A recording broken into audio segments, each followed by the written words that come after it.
भक्तमाल जी की एक कथा है कि एक राजा था, उसके सिर में बहुत दर्द रहता था। तो एक वैद्य ने आकर के कहा कि मानसरोवर में रहने वाले हंस, उनके हृदय को अगर लाया जाए और उससे एक दवाई बनाई जाए, उसका लेपन उनके सिर पे किया जाए तो उनका सर का दर्द हमेशा के लिए खत्म हो जाएगा। राजा ने सैनिकों को आज्ञा की, जाओ मानसरोवर से हंस पकड़ के लाओ। सैनिक सब पहुंच गए मानसरोवर, लेकिन सैनिकों की वेशभूषा देख करके हंस उनके हाथ आए नहीं, दूर ही दूर रहे। 3-4 दिन तक सब सैनिक वहीं पड़े रहे, हंस हाथ नहीं आए। एक दिन उन सैनिकों ने देखा कि कुछ संत वहां पर आए और वे अपने हाथों से दाना चुगा रहे थे और हंस उनके हाथ से दाना ले रहे। सैनिक जैसे आगे बढ़े तो हंस सारे भाग गए। तो सैनिकों ने सोचा कि भाई हमारी वेशभूषा से भाग रहे हैं, हम भी अगर संत बन के आ जाएं तो शायद हमारे हाथ से भी कुछ पाएं, और जब ये पाएंगे तो हम इनको पकड़ लेंगे। तो हंसों का स्वभाव क्या था? संतों का सम्मान करते थे। ये सभी सैनिक संतों का रूप धारण करके गए और हाथ में दाना लेकर के हंसों को खिलाने गए। तो भक्तमाल जी में वर्णन है कि वे सब हंस जानते थे कि ये वही सैनिक हैं, लेकिन संत वेश में आए, संत वेश में आए हैं। अगर हम इनके पास नहीं गए तो भेष का अपराध बनेगा। जानते हुए भी कि हमें बंदी बनाएंगे, जबरदस्ती जो हंस थे वे उनके समीप चले गए और सैनिकों ने थोड़ी देर तो दाना चुगाया और फिर मौका पाके उनको पकड़ लिया, ले गए। ये दृश्य भगवान देख रहे थे। ठाकुर जी ने मन में विचार किया कि हंस जानते हुए भी कि ये सैनिक हैं, हमें बांध लेंगे, फिर भी भेष का सम्मान करने के लिए इन्होंने खुद को दे दिया। इनकी रक्षा मैं करूंगा। और ठाकुर जी एक वैद्य बन के राजा के यहां आ गए। हंसों को लाया गया पिंजरे में बंद करके, बस उनका वध करना ही था कि तुरंत ठाकुर जी आए और ठाकुर जी आके बोले, राजन सुनो, हम आपसे वचन देते हैं, इन हंसों को अभी मत मारो। हम एक औषधि आपके माथे से लगाते हैं, अगर 2 दिन में आपका दर्द ठीक ना हो तो आप इन हंसों का वध करना, लेकिन आपका दर्द यदि जड़ से खत्म हो जाए तो इन हंसों को छोड़ देना। राजा बोले ठीक है। अब भगवान अपने हाथ से तो कुछ भी मिला दे, मट्टी घुमा के लगा दे तो ठीक है जाएगा। ठाकुर जी तो नाटक कर रहे हैं, जे डाल वो डाल, घुमा के उसमें एक बढ़िया सा लेप बनाया, राजा के सिर से लगाया, लगाते ही दर्द दूर हो गया। 2 दिन तक देखा दर्द नहीं हुआ। बोले महाराज आपका औषधि बहुत बढ़िया। ठाकुर जी बोले बस हमारी यही भाव है कि आप इन हंसों, बोले आप कुछ मांग लीजिए, बोले बस एक ही मांग रहा है, इन हंसों को छोड़ दो। बोले ठीक है। हंसों को मुक्त करने लगे, इतने में ही वो वैद्य वहां से अंतर ध्यान हो गया। तब हंसों ने पिंजरे से बाहर आकर के बताया, बोले राजन ये कोई सामान्य वैद्य नहीं था, साक्षात ठाकुर जी थे। हम जानते हुए भी कि ये सैनिक हैं, लेकिन इनकी भेष संतों की थी, इसलिए हमने अपने आप को बंदी बनवाया। इस बात से रीझ करके ठाकुर जी आए तुम्हारे माथे से लेप लगाने के लिए। भैया संतन को सम्मान करो, वो तो एक अलग बात है, पर नगरी संतन के भेष को ही सम्मान कर लो, वहां से ही ठाकुर जी प्रसन्न हो जाए कि ये उनके भेष का सम्मान करते हैं।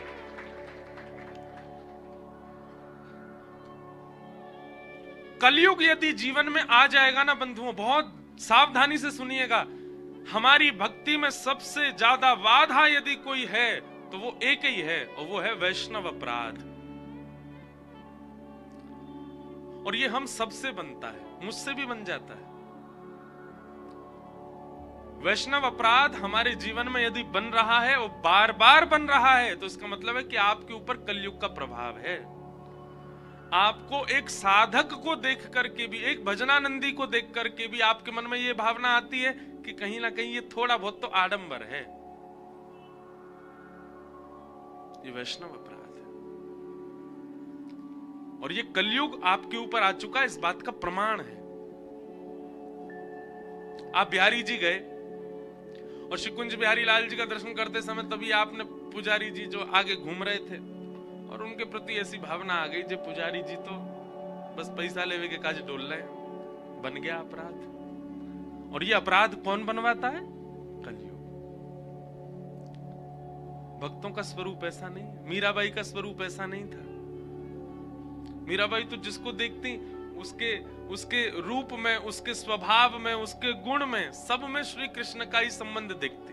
हमारे हरिराम व्यास जी का चरित्र कहा था अभी जयपुर में, व्यास जी के चरित्र में आता है हरिराम व्यास जी का स्वरूप कैसा था।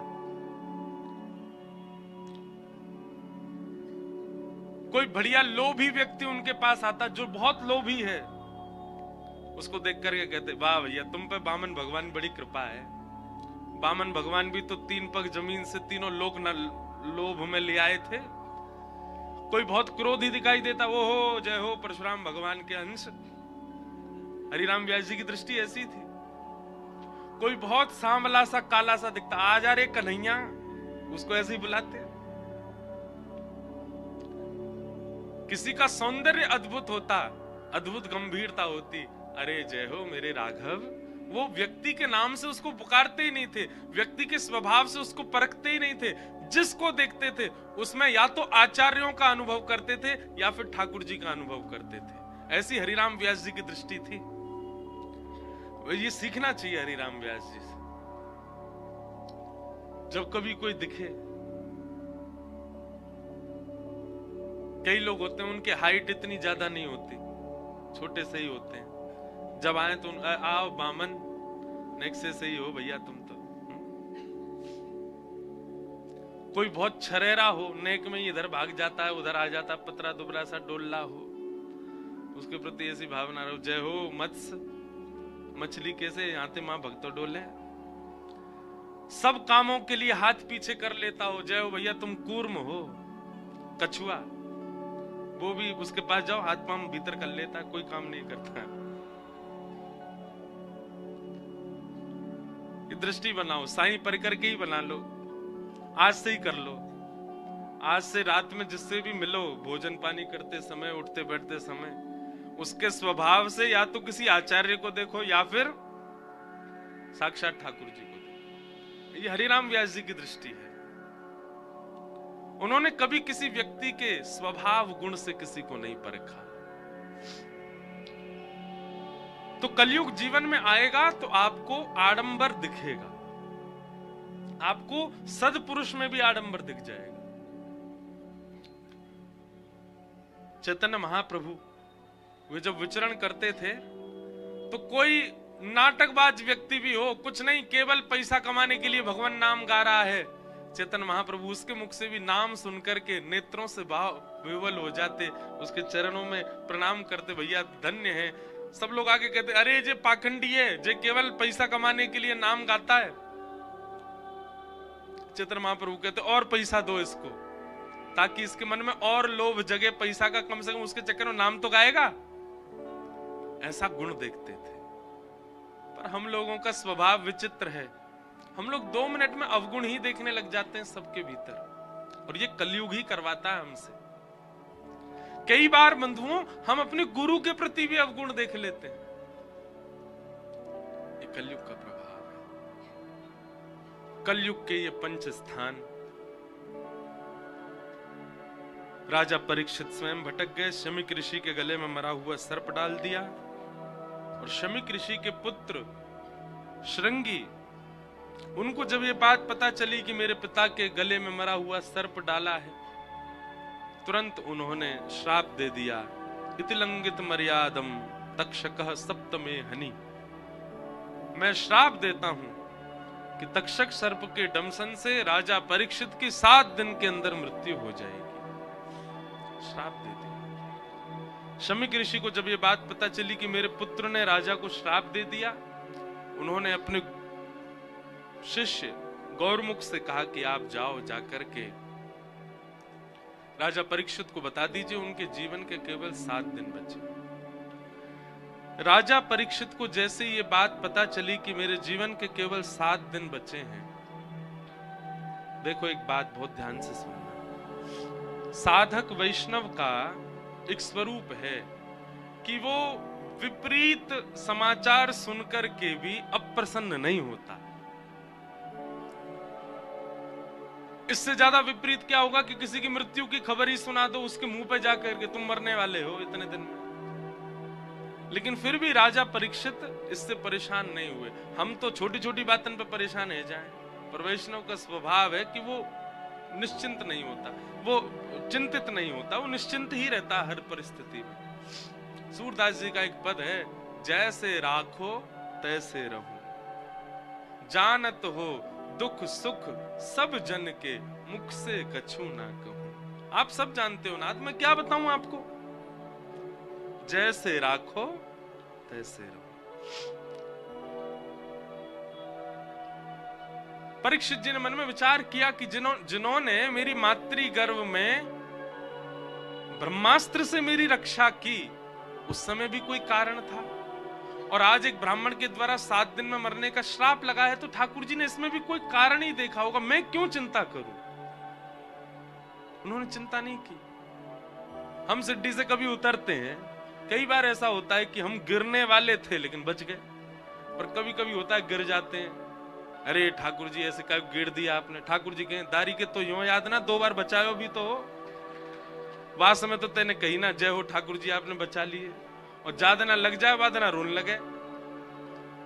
विचारणीय बात है कि नहीं। आप साइकिल चला रहे हो, कितनी बार ऐसा होता है कि आप गिरने वाले थे, नहीं गिरे, लेकिन जिस दिन गिर जाते हैं उस दिन ठाकुर जी के आगे रो रहे हैं, क्या गिर दिए।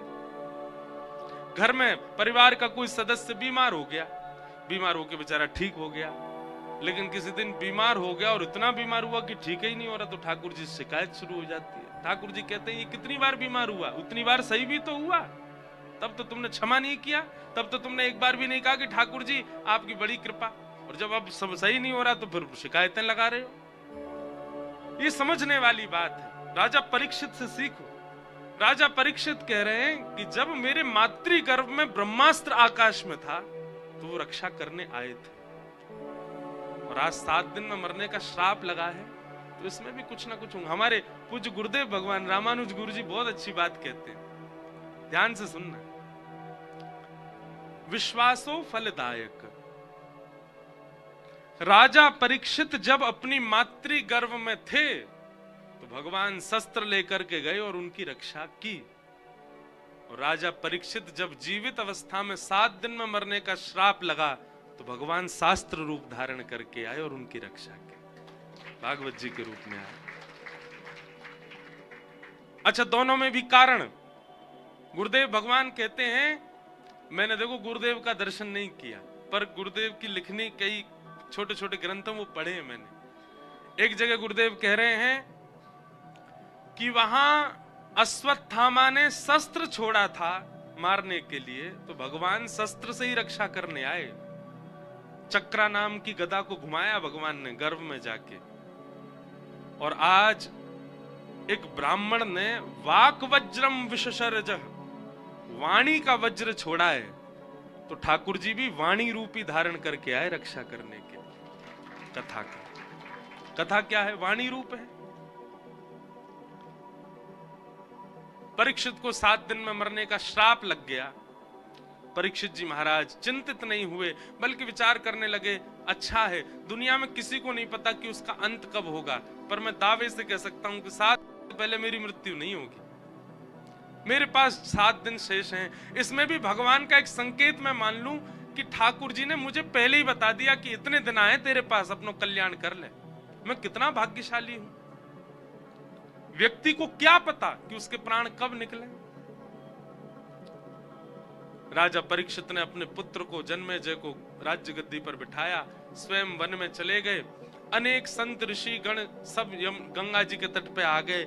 सबसे राजा परीक्षित ने एक ही प्रश्न किया, जल्दी मरने वाले की मुक्ति का उपाय बताओ।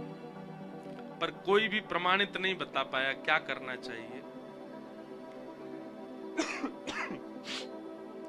तभी तत्रा भवद भगवान व्यासपुत्रो यदच्छया गामटमानो नपेक्ष अलक्षलिंगो निजलाभ तुष्टो वृतश्च बालैरवधूत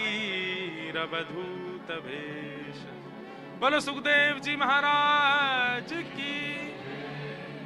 श्री सुखदेव भगवान प्रकट हो गए और चलते हुए आ रहे हैं राजा परीक्षित के पास। सिंहासन पर आकर के विराजमान हो गए। राजा परीक्षित ने चरणों में प्रणाम किया और प्रश्न किया, भगवान अतः पृच्छामि संसिद्धिं योगिनां परमं गुरुं पुरुषस्येह यत्कार्यं म्रियमाणस्य सर्वथा। जल्दी मरने वाले की मुक्ति का उपाय बताओ। श्री सुखदेव जी महाराज मंच पर विराजमान हो गए। परीक्षित हाथ जोड़ करके सामने बैठे और कह रहे हैं, भगवान जिसके जीवन के केवल 7 दिन बचे हैं उसको मुक्ति के लिए क्या करना चाहिए, कृपा कीजिए। बंधुओं, मैं एक बात कहता हूं, जो आपके संशय का समाधान बता दे वो गुरु है,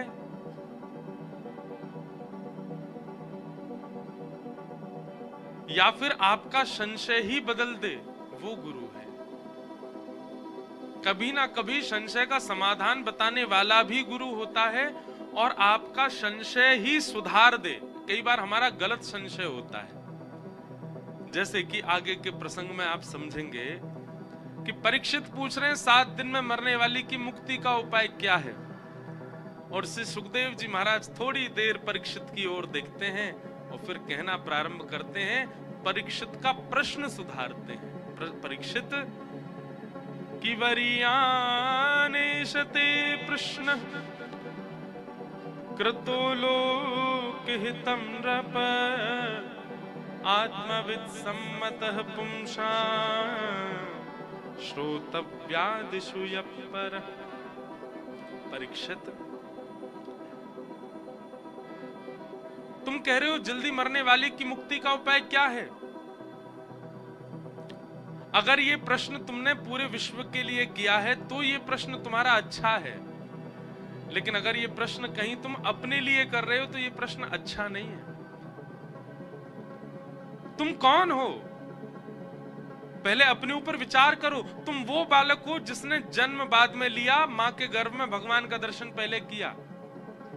पूरा विश्व जानता है कि ठाकुर जी ने उत्तरा के गर्भ में आकर के तुम्हारी रक्षा की। क्या भगवान ने तुम्हारी रक्षा ऐसे ही कर दी? ठाकुर जी का कोई तो उद्देश्य होगा ना। किसी की रक्षा ठाकुर जी कर रहे हैं तो इसका मतलब ठाकुर जी उससे कुछ चाहते हैं। ना जाने कितने बालक मातृ गर्भ से बाहर आ ही नहीं पाते, जन्म ही नहीं ले पाते। ठाकुर जी सबको तो नहीं बचाते, लेकिन तुम में ऐसी क्या विशेषता है कि ठाकुर जी ने तुम्हारी रक्षा की? और जिस बालक की भगवान ने गर्भ में जाके रक्षा की, वो बालक कुछ दिन पृथ्वी पर रहने के बाद ब्राह्मणों के द्वारा शापित हुआ। बोलो वृंदावन बिहारी श्यामा प्यारी कुंज बिहारी, जय जय श्री हरिदास दुलारी।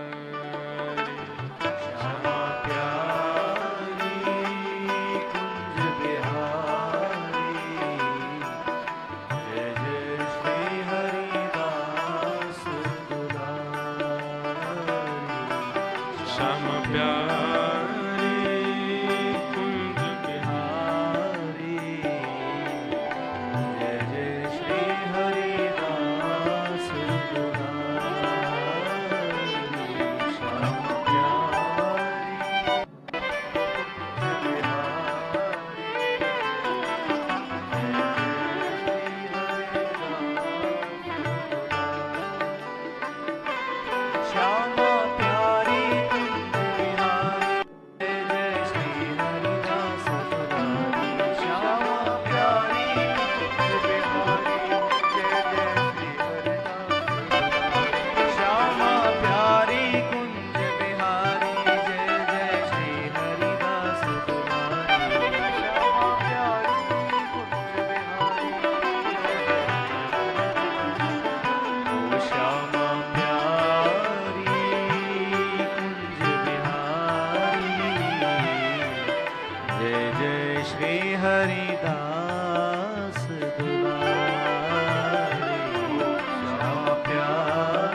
परम आनंद की बात है, आज हमारे मध्य में परम पूजनीय श्री प्रशांत गिरी जी महाराज, पूज्य महाराज जी पधारे हैं। आपको बारंबार प्रणाम। हमारे भारत के गौरव श्री स्वामी श्री अवधेशानंद जी महाराज का स्थान वृंदावन में है, वहां से पूज्य महाराज जी पधारे हैं। आज बहुत बहुत वंदन।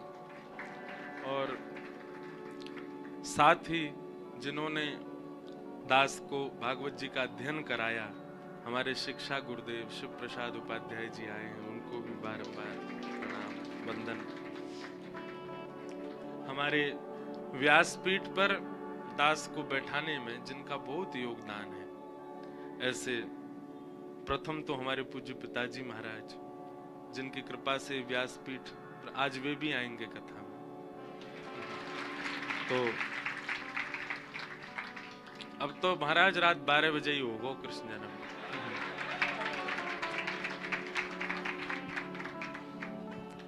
हमारी एक बड़ी ये थोड़ी सी दिक्कत हो जाती है कि प्रारंभ के 3 दिन इतना आराम से चलती है कथा कि वो बढ़ ही नहीं पाते आगे।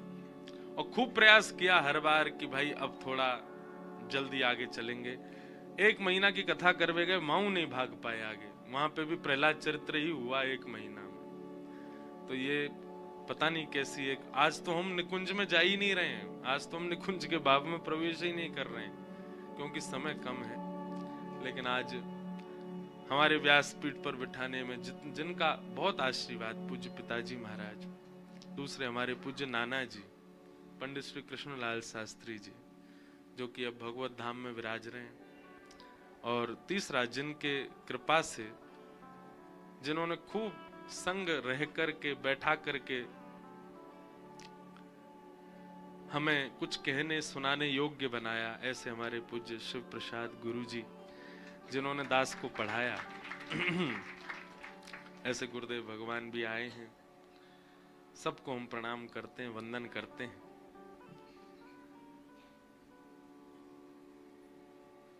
कथा क्रम में चले, आओ। तो सुकाचार्य जी महाराज कह रहे हैं, वरी आने शते प्रश्न कृतो लोक हितम नृप। हम गुरु जी भी आश्चर्य कर रहे होंगे, ये 4थे दिन यहीं पढ़े हैं अभी।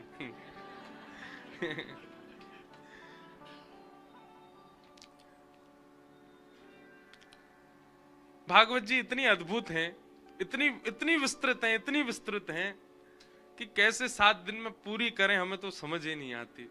और फिर ऊपर से कभी अष्ट सखा आगे आ जाएं, बोले हम सेवा में ले, कभी मीराबाई आ जाएं, बोले हमारो एक पद गा दो, हमारी कोई भाव बताओ, तो फिर सबको प्रणाम करने में समय निकल जाता है। सुकाचार्य जी महाराज से सुकाचार्य जी महाराज परीक्षित से कह रहे हैं, परीक्षित तुम अगर अपने लिए ये प्रश्न कर रहे हो तो उचित नहीं है। क्यों? क्योंकि तुम वो बालक हो जिसने जन्म बाद में लिया, मातृगर्भ में ठाकुर जी का दर्शन किया। और ठाकुर जी का दर्शन ही नहीं, ठाकुर जी ने रक्षा की तुम्हारी। भगवान ने केवल इसीलिए रक्षा करी तुम्हारी कि एक दिन तुम मुक्ति मांगो। भैया वृंदावन में बैठे हो, मुक्ति कोई बहुत बड़ी बात ना है हमारे काज। ब्रजवासी तो यूं के स्वर्ग अपवर्ग लेकर करेंगे हम क्या, जान लो हमें हम वृंदावन वासी हैं। हमें नहीं चाहिए वैकुंठ। जहां नहीं नंद, जहां नहीं यशोदा, जहां नहीं गोपी ग्वाल और गाये, कहा करूं वैकुंठ ही जाए, कहा करूं वैकुंठ ही जाए। क्या करें हम वैकुंठ जाके? विचार करो, अभी आप यहां बैठे हो, जहां पे बिहारी जी नहीं है, राधा वल्लभ जी नहीं है, राधा रमन जी नहीं है, जमुना जी की कुंज, जमुना जी की बढ़िया सुंदर रेती नहीं है, वृंदावन की कुंज गली ना है, राधे राधे बोल के चल रहे अल्लड़ ब्रजवासी ना है, जहां ब्रज को सो ऐसी ब्रज की सी सुगंध ना है, वह वैकुंठ में जाके हम कहा करेंगे? हमें ना चाहिए। जन्म जन्म दीजो याही ब्रज बसे। हमें तो ये ब्रज ही चाहिए, तो यहां तो मुक्ति की कामना करते नहीं। कदापि अगर बाहर कोई मुक्ति की कामना करे और उसमें भी परीक्षित कर रहा है, राजन मुक्ति राक्षसों को भी मिलती है, मुक्ति दुष्टों को भी प्राप्त हो जाती है, और वही मुक्ति हम नाम जापकों को मिल जाए, हम कथा सुनने वालों को मिल जाए, हम सेवा करने वालों को मिल जाए, जो मुक्ति राक्षसों को मिली वही मुक्ति हमको मिल जाए, तो हम में उनमें अंतर क्या है? हम इतना भजन करके, ग्रह त्याग करके, दिन रात ठाकुर जी का स्मरण करके उस मुक्ति को प्राप्त कर रहे हैं, जिस मुक्ति को रावण आदि राक्षसों ने भगवान से विद्वेष करके प्राप्त कर लिया। मतलब मेहनत करके पूरे दिन निकालने वाले को भी वही रोटी सब्जी दाल मिल रही है जो आलसी को मिल रही है, तो फिर दोनों में अंतर क्या है? राजन तुम मुक्ति की कामना मत करो। 7 दिन बचे तुम्हारे पास, अरे मुक्ति मिलनी होती तो अंतिम क्षण में प्राप्त हो सकती है। मुक्ति के लिए पूरा जीवन, एक बात बहुत ध्यान से सुनो, पूरा जीवन चाहे हमने जो कुछ भी किया हो, पर अंते नारायण स्मृति, यदि अंतिम श्वास में नारायण का स्मरण हो जाए, अंतिम श्वास में यदि श्री राधा मुख से निकल आवे, अंतिम श्वास में श्री राम मुख से निकल आवे, उसी से ही मुक्ति प्राप्त हो जाएगी। फिर जीवन में हमने क्या किया? सारे चैप्टर क्लोज कर देंगे ठाकुर जी। क्यों? अंत में इसने भगवान नाम ले लिया, अब जीवन पर दृष्टि नहीं डालनी है। लेकिन ये बहुत कठिन है।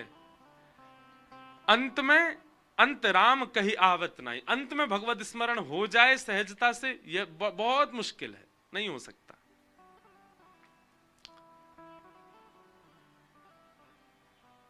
लेकिन राजन तुम्हारे पास तो 7 दिन बचे हैं, एक क्षण में मिलने वाली मुक्ति तुम 7 दिन में क्यों पाना चाहते हो? परीक्षित बोले तो भगवान आप ही बताएं मैं क्या मांगूं, इन 7 दिनों को कैसे सार्थक बनाऊं? तब राजा परीक्षित कहते हैं, राजन सुखदेव जी कहते हैं तुम मुक्ति मत मांगो, तुम भक्ति मांगो। मुक्ति का मतलब तो मृत्यु के बाद भगवान का दर्शन होता है, और भक्ति का मतलब तो जीते जी भगवान का दर्शन हो जाता है। तुम भक्ति की कामना करो। और अब तुम्हारा उद्देश्य यह नहीं होना चाहिए कि 7वें दिन तक्षक सर्प डसे और मेरी मुक्ति हो जाए। अब तुम्हारा उद्देश्य यह होना चाहिए कि 7वें दिन तक्षक सर्प डसे उससे पहले मुझे भगवत साक्षात्कार हो जाए। अरे हम इतनी मेहनत करके पृथ्वी पर आए, 84 लाख योनियों में। अच्छा एक बात बहुत ध्यान से सुनना क्यों जीते जी भगवत दर्शन की अभिलाषा होनी चाहिए हमारे चित्त में? ये मानव देह बहुत मुश्किल से मिला हमको। नृदेह माध्यम सुलभम सुदुर्लभम प्लबम सुकल्पम गुरुकर्ण धारम।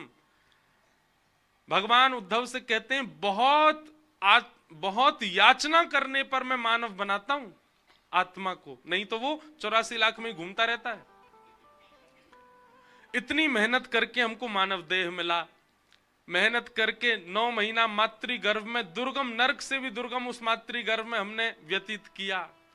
जन्म लेकर के पृथ्वी पर आए, बोलना सीखा, देखना सीखा, चलना सीखा, हिलना सीखा, बैठना सीखा, हंसना सीखा, कर्म करने सीखे, धन कमाना सीखा, सब कुछ सीख करके और किया क्या? केवल और केवल सब कुछ करते हुए अंत में मर गए और फिर से अपॉर्चुनिटी जो मिली थी भगवत प्राप्ति की उसको गवा दिया। इतना परिश्रम करके मानव बने, सारी परिश्रम हमने किए, इस परिश्रम से इतना तो मांगो कि नाथ इन सब परिश्रमों के फलस्वरूप हमें आप दिख जाओ, एक बार हमें अपना अनुभव करा दो। अगर मानव बनने के बाद भी, इतना सब कुछ प्राप्त होने के बाद भी भगवत दर्शन नहीं हुआ, तो इसका मतलब यह है हमने मानव देह प्राप्त करके अपने ही देह की आत्महत्या कर ली। स्वयं भगवान कहते हैं नदेह माध्यम सुलभम सुदुर्लभम प्लबम सुकल्पम गुरुकर्ण धारम मयानुकूलेन नभस्वतेरितम पुमान भवाब्धिम न तरेत स आत्मा। बहुत सुंदर श्लोक है ये। सीधी बात लिख लीजिएगा, आत्महत्या उसकी नहीं मानी जाती जो अपने प्राणों का अपने आप हनन कर देता है। आत्महत्या उसकी मानी जाती है जिसने जन्म लेने के बाद, मानव बनने के बाद भी पूरा जीवन व्यतीत कर दिया, प्राण निकल गए, लेकिन एक बार भी श्री कुंज बिहारी जी को देख नहीं पाया, उसकी आत्महत्या हो गई। जिसने जन्म लेने के बाद में वृंदावन रस नहीं चखा और प्राण त्याग दिए, आत्महत्या उसकी हुई है। जन्म लेने के बाद में अपने गुरुदेव का आश्रय लेकर के युगल सरकार को देख नहीं पाया, उसने अपनी आत्महत्या की है। इसलिए परीक्षित, तुम मुक्ति की कामना मत करो, तुम तो भक्ति मांगो। तब परीक्षित के चित्त में आया कि नहीं भगवान, अब मुझे मुक्ति की चिंता नहीं है, अब तो मेरी चिंता केवल यह है कि 7 दिन ही बचे, इन 7 दिन में भगवान से मिलाओ, मुझे भगवत दर्शन कराओ। तब श्री सुखदेव जी महाराज ने अब कथा सुनाना प्रारंभ किया। आगे कई भाव सुनाए गए हैं, अब हम सबको प्रणाम मात्र करते हुए चलेंगे, थोड़ा थोड़ा स्पर्श करेंगे। ब्रह्मा जी ने नारद जी को बताया कि किस प्रकार पृथ्वी का निर्माण हुआ, भगवान ने चतुश्लोकी भागवत प्रदान की। इसी बीच उद्धव विदुर संवाद सुनाया गया, जहां पर विदुर जी महाराज को श्री उद्धव जी भगवान का उपदेश देते हैं और कहते हैं कि ठाकुर जी ने मैत्री मुनि को आज्ञा की है कि तुम हरिद्वार जाके मैत्री मुनि से ये भागवत धर्म श्रवण करो।